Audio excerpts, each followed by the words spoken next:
के दरबार में, साहिब के दरबार में कब मेरी सुनाई होगी, कब मेरी सुनाई होगी।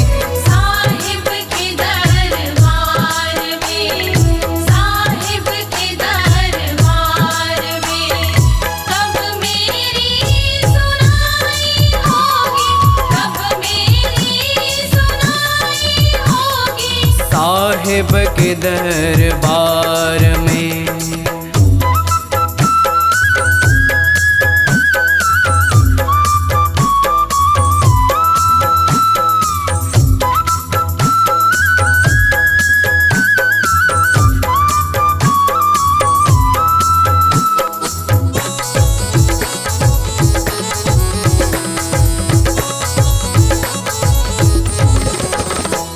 लिखता हूँ अर्जी पर अर्जी, मुझको चैन नहीं पल भर जी। लिखता हूँ अर्जी पर अर्जी, मुझको चैन नहीं पल भर जी। कहिए आपकी क्या है मर्जी, ताको कर दो बयान जी, ताको कर दो बयान जी, ताको कर दो बयान जी। मैंने बड़ी मुसीबत भोगी, मैंने बड़ी मुसीबत भोगी, कब मेरी सुनाई होगी, कब मेरी सुनाई होगी। साहिब के दरबार में, साहिब के दरबार में कब मेरी सुनाई होगी, कब मेरी सुनाई होगी। साहिब के दरबार में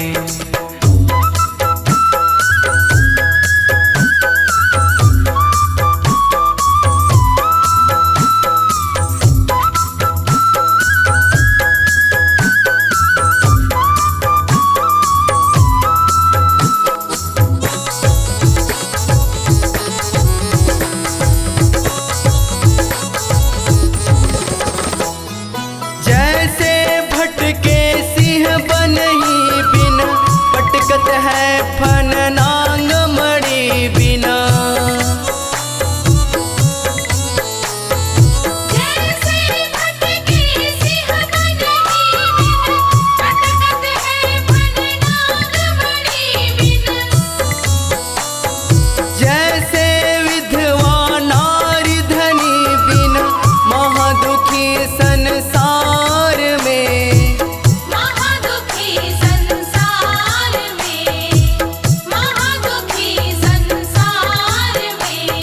जो बिना युक्ति का योगी, जो बिना युक्ति का योगी, कब मेरी सुनाई होगी, कब मेरी सुनाई होगी। साहिब के दरबार में, साहिब के दरबार में कब मेरी सुनाई होगी, कब मेरी सुनाई होगी। साहिब के दरबार में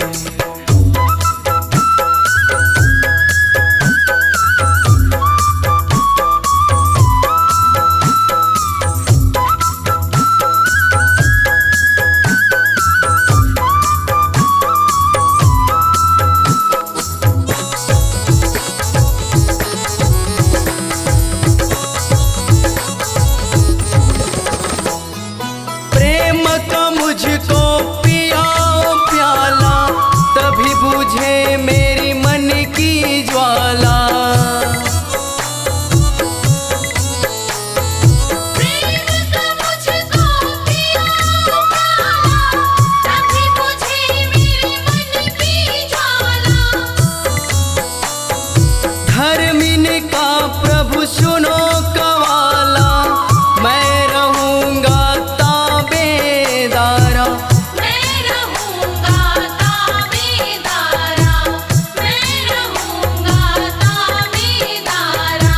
देवो दवा मुक्ति का रोगी, देवो दवा मुक्ति का रोगी।